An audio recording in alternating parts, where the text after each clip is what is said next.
শুধু শিক্ষকদের দাবি নয়, এই দাবিগুলো এখন সামাজিক দাবিতে, সমাজের দাবিতে পরিণত হয়েছে।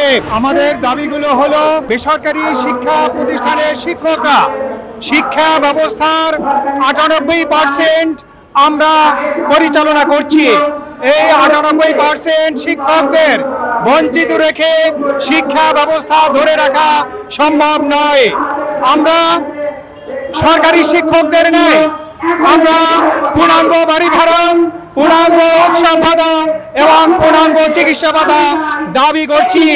যেহেতু আমরা শিক্ষা ব্যবস্থাটাকে ধরে রাখছি, সুতরাং আমাদেরকে সমান অধিকার দিতে হবে। শিক্ষা ক্ষেত্রে এইভাবে দুটি ধারা চলতে পারে না। স্বাধীন দেশের নাগরিকরা শিক্ষায় সমান অধিকার ভোগ করবে, এটি আমাদের প্রত্যাশা। আমাদের এই দাবিগুলো শুধু শিক্ষকদের দাবি নয়, এই দাবিগুলো এখন সামাজিক দাবিতে, সমাজের দাবিতে পরিণত হয়েছে।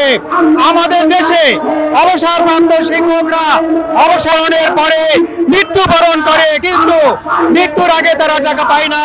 3-4 বছর 5 বছর অপেক্ষা করতে হয়। কিন্তু আমাদেরকে পেনশনের আওতায় আনতে হবে। আমাদের পেনশনের টাকাগুলো, অবসর কল্যাণের টাকাগুলো শিক্ষকদের অ্যাকাউন্টে জমা করতে হবে। বিগত সরকারের সময় অবসর কল্যাণের 8,000 কোটি টাকা লোপাট হয়ে গেছে। এই লোপাট হওয়ার আর সুযোগ থাকবে না। তাই আমরা অবসর কল্যাণের আওতায় আমরা আসতে চাই। আমরা এই স্বাধীনতার 54 বছর পরেও 25% উৎসব ভাতা আমরা গ্রহণ করছি। এটি অমানবিক, এটি হতে পারে না। আমাদের প্রমোশন নাই।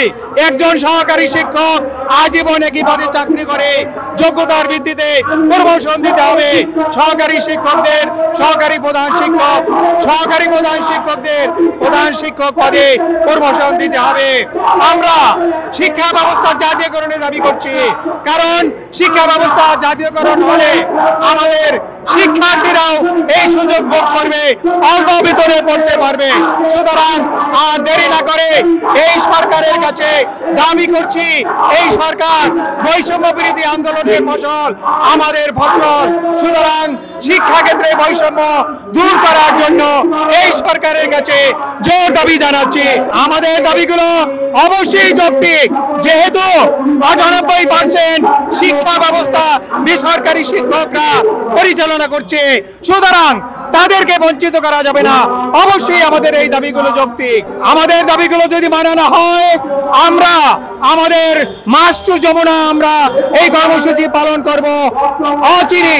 এবং তারপরও যদি দাবি মানানো হয়, বাংলাদেশের সকল শিক্ষা প্রতিষ্ঠান শাটডাউন ঘোষণা করা হবে। শিক্ষা প্রতিষ্ঠান বন্ধ করে সবাই ঢাকায় চলে আসবে।